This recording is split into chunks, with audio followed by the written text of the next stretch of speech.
বৈশাখী মেলা আমরা ঢুকতেছি বৈশাখী মেলাতে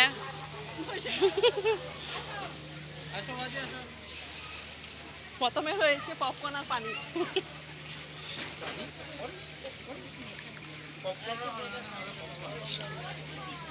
ওখানে ছোটখাটো একটা মেলা বসছে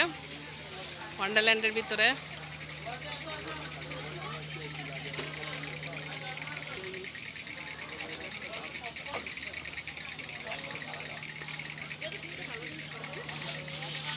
সব বাচ্চাদের খেলনা আরো বসবে হয়তো কালকে অনেক এখানে মাটির জিনিস